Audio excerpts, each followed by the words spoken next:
El proceso de configuración del Estado moderno.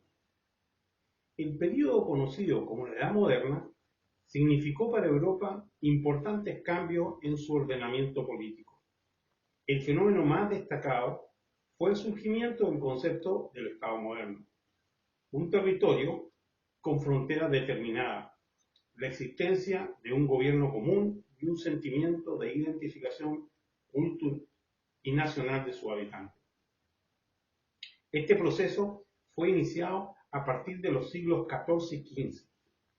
Los monarcas europeos interesados en concentrar el poder en su persona debieron negociar con los señores feudales, quienes cedieron sus derechos individuales sobre sus feudos a cambio de una serie de privilegios. Los que no estuvieron dispuestos a transigir fueron sometidos a través de violentas guerras. Algunos de estos nobles, ante el poder del rey, no les quedó más que convertirse en una nobleza burguesada, convirtiéndose en burgomaestres o vasallos directos del rey. De este modo, el concepto feudal de lealtad fue reemplazado por los de autoridad y obediencia, propios de un Estado con poder centralizado. En el siglo XVII, el poder político de los monarcas se fortaleció hasta eliminar cualquier representatividad, dando lugar a las monarquías absolutas. La monarquía constituyó un Estado moderno sobre la base de una dirección fuerte, contando con los medios para sostenerlo.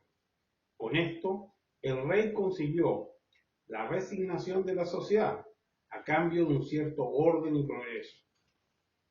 Uno de los más claros ejemplos del absolutismo fue Francia. Durante el siglo XVII, este país se convirtió en la mayor potencia europea, después de consolidar sus fronteras gracias a innumerables guerras con los países vecinos. El rey Luis XIV, quien vivió desde 1643 hasta 1715, fue la mejor personificación del monarca absoluto.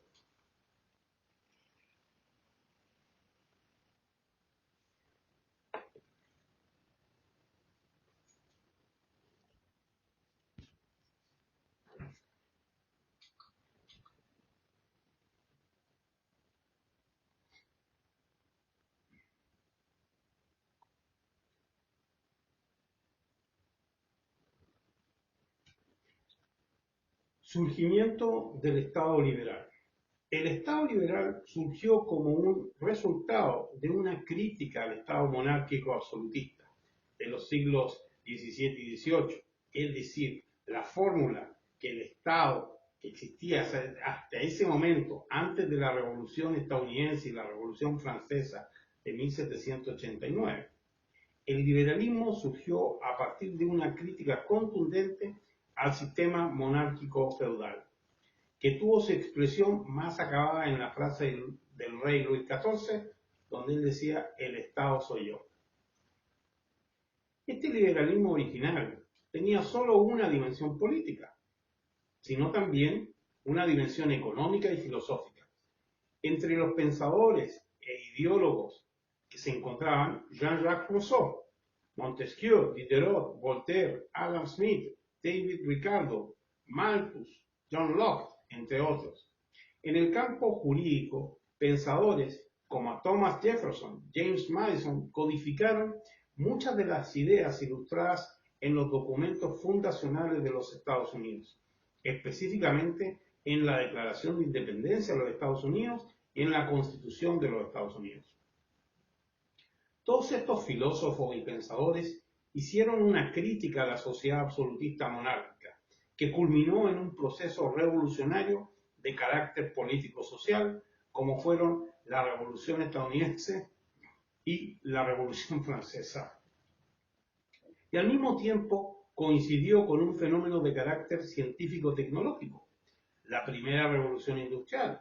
Ambos dieron origen a un nuevo tipo de sociedad, la sociedad capitalista, y a un nuevo tipo de Estado, el Estado liberal. Esta convergencia también dio origen a un nuevo tipo de trabajador, el obrero industrial o el proletariado, así denominado por Karl Marx, y a lo que el marxismo considera una superexplotación de este mismo proletario naciente.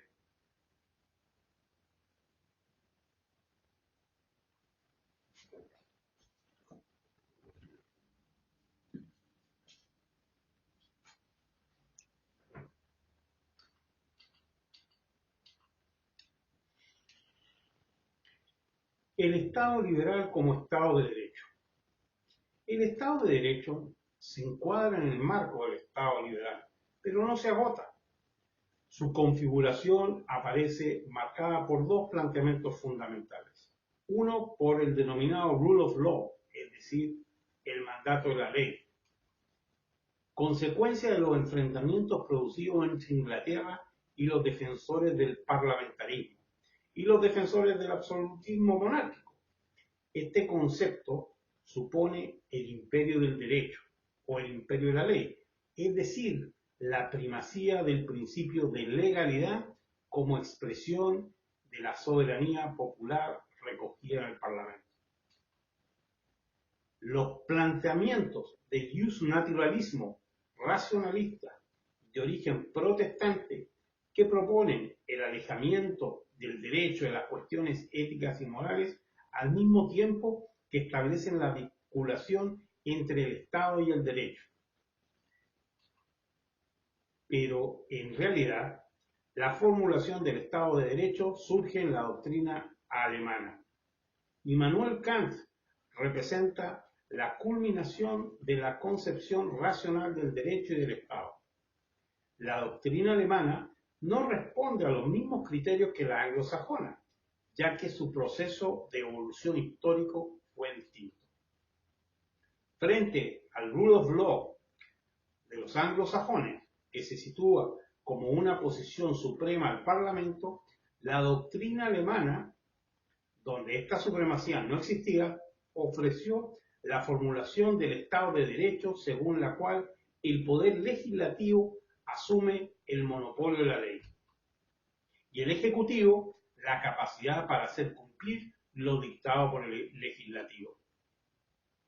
Algunas características del Estado de Derecho: el imperio de la ley, la división de poderes y legalidad de los actos de los poderes públicos, derechos y libertades fundamentales, la legalidad en las actuaciones de la administración y control judicial de las mismas.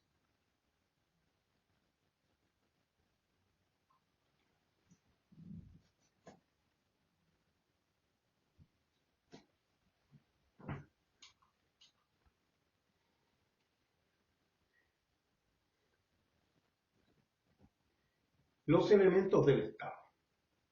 Los elementos del Estado más importantes son la población, el territorio, el gobierno y la soberanía. El Estado es una forma de organización social dotada de soberanía, que es el poder supremo que reside en los ciudadanos. La palabra Estado suele ser confundida con gobierno. El gobierno es simplemente un elemento del Estado. Sumado a esto, los gobiernos no son permanentes.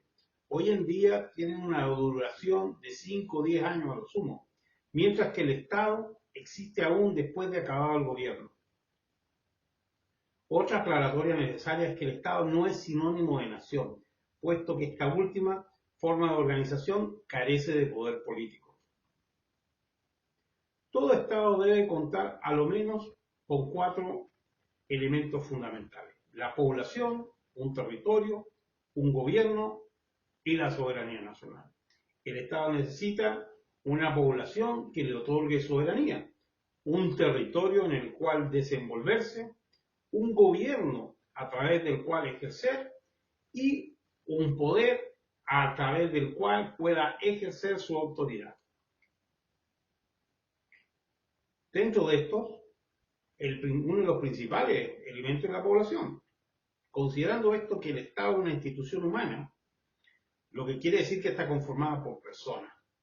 Lo que es más, un Estado es una comunidad de individuos. Eso quiere decir que sin población no puede haber Estado. De acuerdo con Aristóteles, el número de los miembros de una población no debe ser muy grande ni muy pequeño. En cualquier caso, debe ser lo suficientemente grande como para que el Estado pueda autoabastecerse y lo suficientemente pequeño para que pueda ser gobernado. La población de los estados modernos varía de una nación a otra.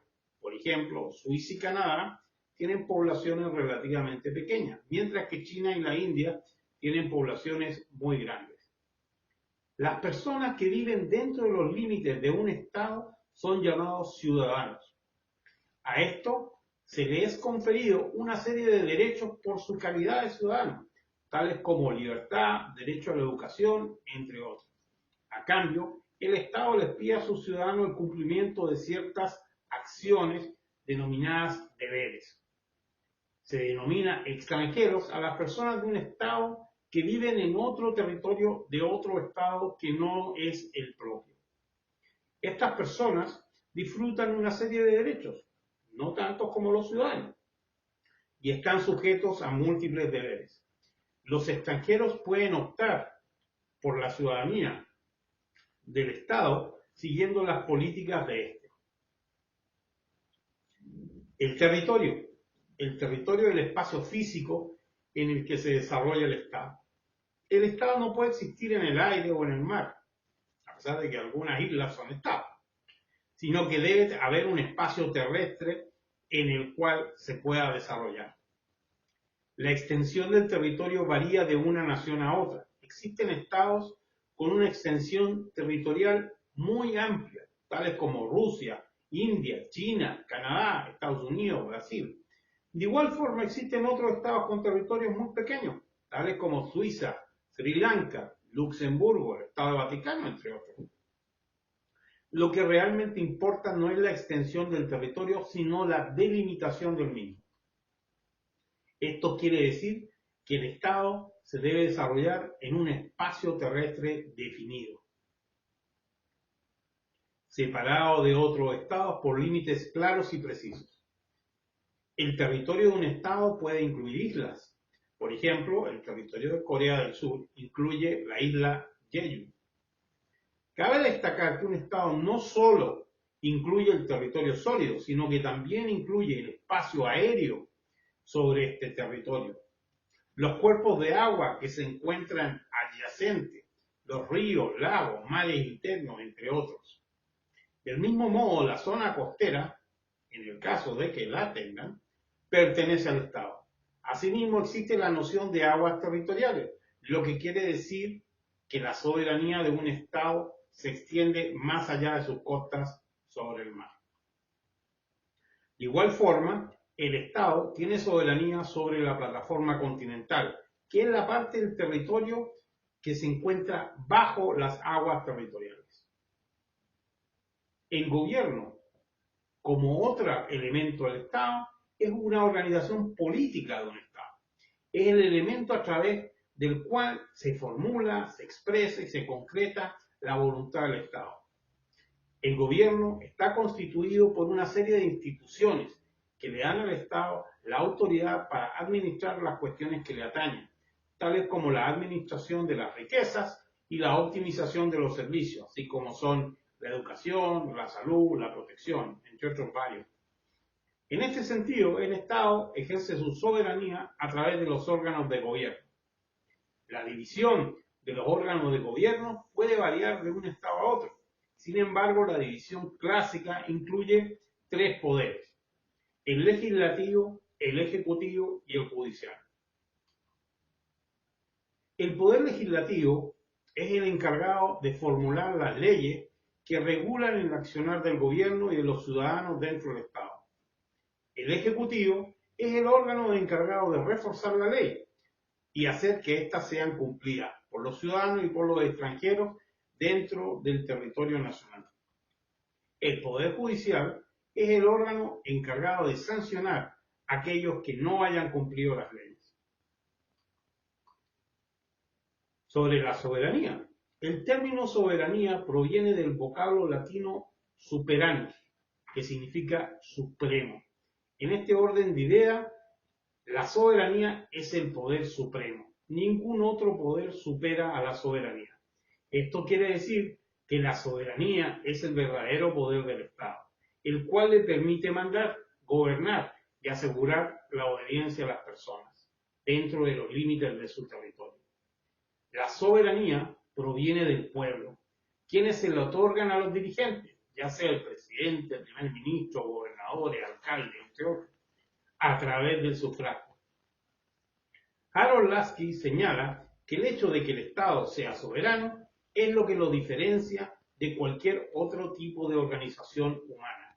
Algunas organizaciones pueden poseer los tres primeros elementos, pero sin el cuarto no se puede hablar de un Estado.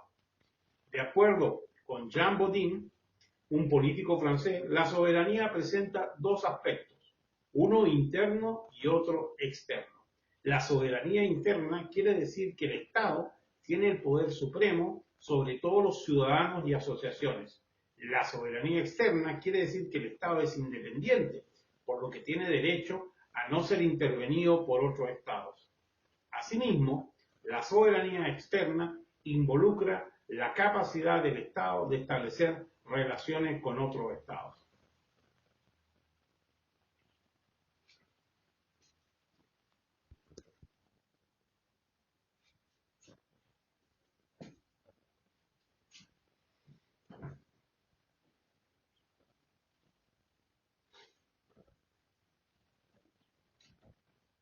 México como Estado. El primer elemento de Estado es la población.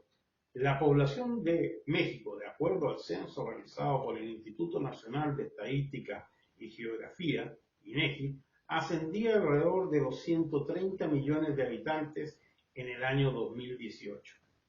La mayor parte de la población de México se encuentra localizada en el Estado de México.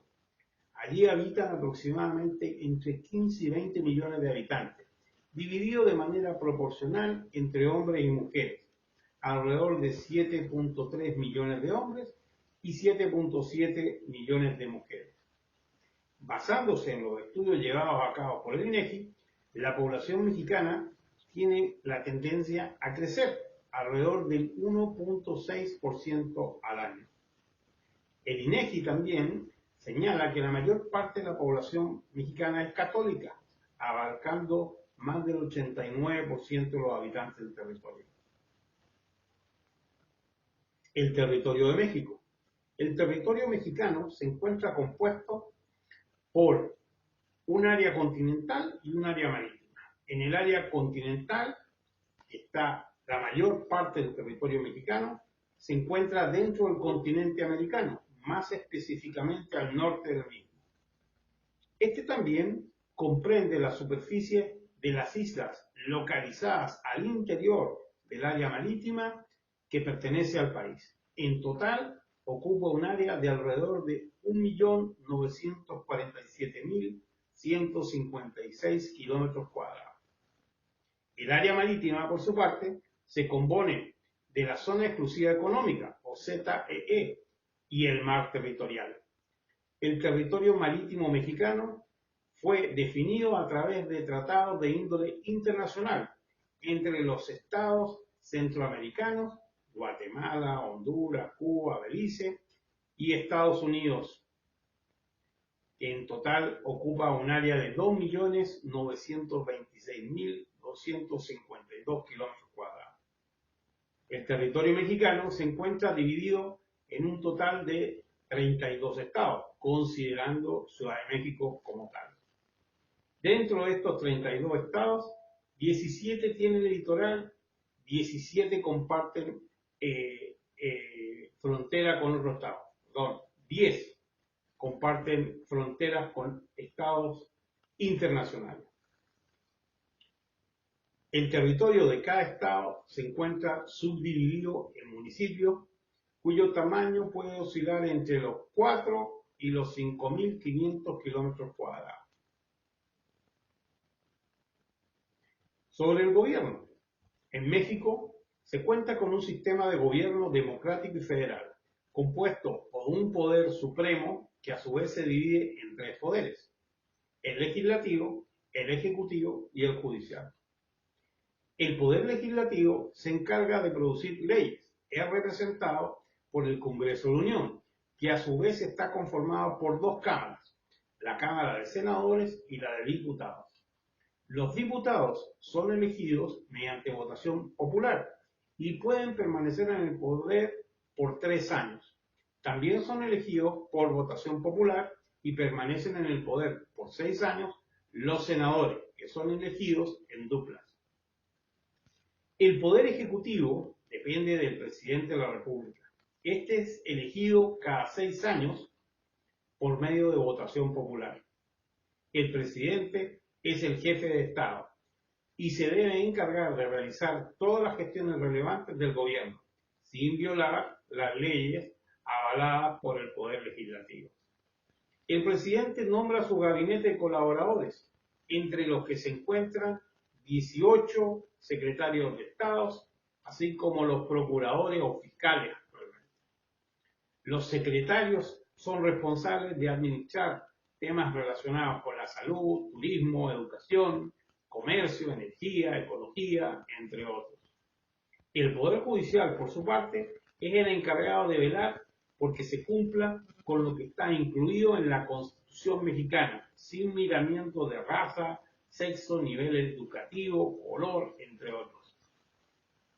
Esta rama del poder es representada por la Suprema Corte de Justicia de la Nación, los diferentes tribunales y los juzgados.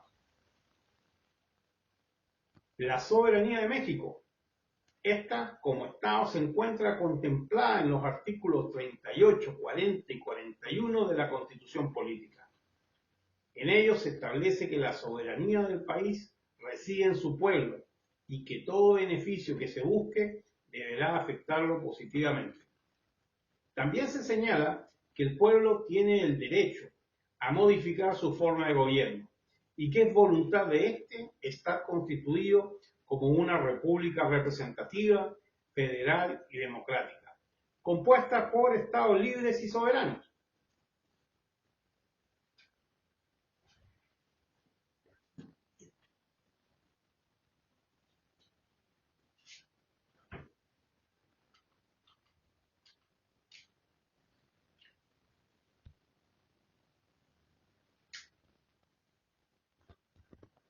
Sobre las diferentes formas de gobierno.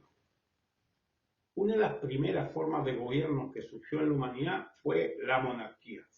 La monarquía, que viene del latín monarquia y del griego monarquia, es una forma de Estado, aunque muchas veces es definida como una forma de gobierno, en la cual un grupo integrado en el Estado, generalmente una familia, que representa una dinastía, encarna la identidad nacional del país y su cabeza. El monarca ejerce el papel de jefe de Estado.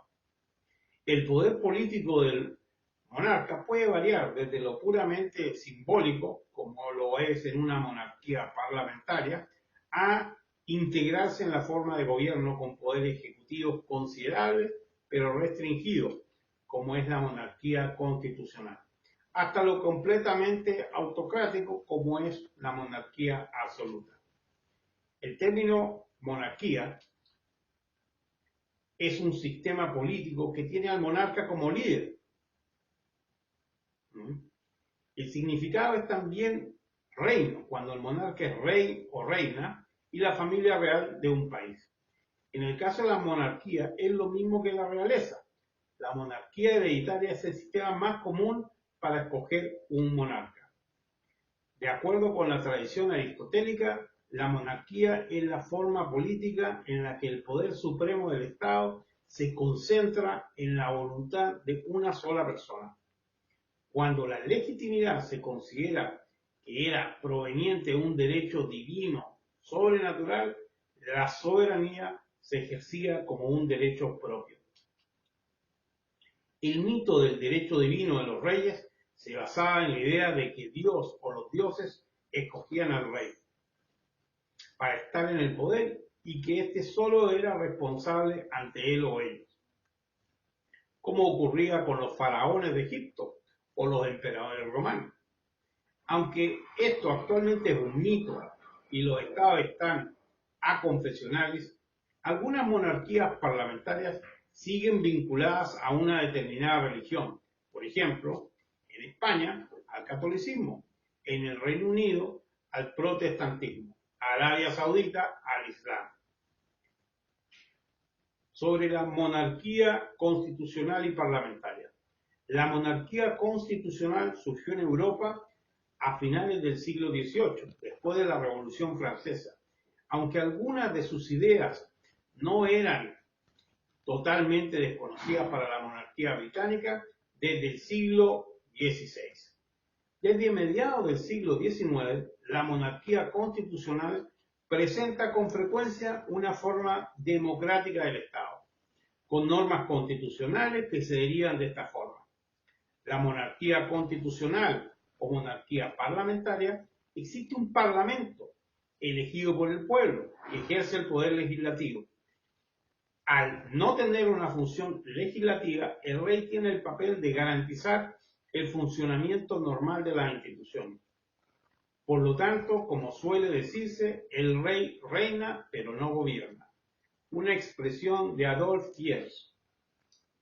Es elegido un primer ministro como jefe de gobierno cuyas acciones son controladas por un parlamento. Japón es la monarquía más antigua del mundo y tiene un sistema de gobierno parlamentario. La monarquía absoluta. Esta fue la forma de gobierno dominante en la mayoría de los estados europeos entre los siglos XVI y XVIII. En este tipo de monarquía, el rey era el jefe supremo de la nación, sin restricciones en términos políticos, ejerciendo el poder ejecutivo y legislativo. Era el principal responsable por el destino del pueblo. La famosa frase "el Estado soy yo" del rey francés Luis XIV reproduce la forma de gobierno de los monarcas absolutos en ese periodo. La monarquía absoluta se estableció en medio de dificultades de rendición de cuentas de los grandes señores feudales que condicionaban en un exceso su apoyo al rey. Durante el siglo XVIII, la monarquía absoluta cambió de carácter. Se intentaron realizar algunas reformas para introducir nuevos organismos necesarios. La monarquía electiva. Otra forma de gobierno monárquico es la monarquía electiva, en la que el jefe de gobierno es elegido por votación y tiene un cargo vitalicio. La Ciudad del Vaticano es un ejemplo de una monarquía electiva, siendo el Papa el líder supremo. En una monarquía, la jefatura de Estado o el cargo supremo es personal y estrictamente unipersonal. En muy pocos casos se han dado diarquías, triunviratos o tetrarquías, y en muchas ocasiones se establecen regencias formales en el caso de una minoría o incapacidad, o valimientos informales por propia voluntad. Vitalicia. En algunos casos históricos existieron magistraturas temporales con funciones similares, como la dictadura romana, y en muchos casos se produce la abdicación voluntaria o el derrocamiento o destronamiento forzoso que puede ir o no acompañado del regicidio. La monarquía designada, según un orden hereditario. Aunque en algunos casos se elige, bien por cooptación por el propio monarca, bien por un grupo selecto, el término monarquía, como ya hemos visto, proviene del griego monos, es decir, uno, y arche, mandar. Se puede interpretar como el gobierno de uno solo. A ese único gobernante se le denomina monarca o rey, del latín rex. Aunque las denominaciones utilizadas para este cargo y su tratamiento protocolario varían según la tradición. La tradición local, la religión, la estructura jurídica o territorial del gobierno. El Estado regido por un monarca recibe también el nombre de monarquía o reino. El primer precedente europeo de esta institución bajo el término concreto de regnum, se dio con la llegada de los suevos a la provincia romana de Galecia en el año 409. cuando acuerdan un foedus con Roma, y en el 410 por el que establecen en la provincia y se otorga a su caudillo Hermédico el título de rey, aceptando como superior la autoridad del emperador en Roma. Así en la Galicia, como primer reino de Europa con tal denominación, se consolida el paso hacia la estructuración del poder político en el espacio europeo medieval, en los reinos bajos y de autoridad moral, cada vez más meramente teórica de un emperador. La oligarquía. Se denomina oligarquía a un sistema político o forma de gobierno en el que el poder se concentra en un pequeño grupo de personas, por lo general perteneciente a una misma familia, clase social, grupo económico o partido político. Este pequeño grupo se caracteriza porque tiende a controlar las políticas sociales y económicas del Estado a favor, sobre todo de sus propios intereses. La palabra como tal proviene de la palabra griega oligarquia, que se compone de las raíces griegas, oligos, que significa pocos, y arco, que significa gobierno. En síntesis, vendría a significar el gobierno de unos pocos. El término también se aplica a los grupos sociales con gran influencia en un país. Interdependientemente de que la democracia sea el sistema político vigente, no obstante, un régimen oligarco es más parecido a una dictadura o una tiranía que a una democracia. La oligarquía en ciencias políticas es una forma de gobierno en el cual un grupo reducido de personas pertenecientes a la misma clase social realiza el gobierno. Por ejemplo, podría ser un conjunto de sujetos acaudalados que suelen actuar juntos para la defensa de sus intereses. Este concepto, como ya se mencionó anteriormente, nació en la antigua Grecia y es una degeneración de la aristocracia cuando el sistema aristocrático comenzó a perpetuarse por la descendencia sanguínea y la dirección del Estado dejó de estar en manos de las mentes más brillantes, comenzó a hablarse propiamente tal de la oligarquía.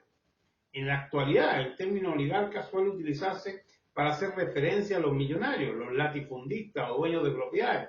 La oligarquía, en este sentido, es una especie de estatus social que tiene implicaciones políticas, por ejemplo, a través de la presión política para obtener mayores beneficios o ventajas. La oligarquía no concibe la movilidad social. Los nuevos ricos no logran entrar en los círculos oligarcas, que defienden un linaje similar al de la nobleza. Cuando un oligarca sufre problemas económicos, por otra parte, intenta sostener de cualquier forma su estilo de vida, o al menos aparentar que lo sostiene.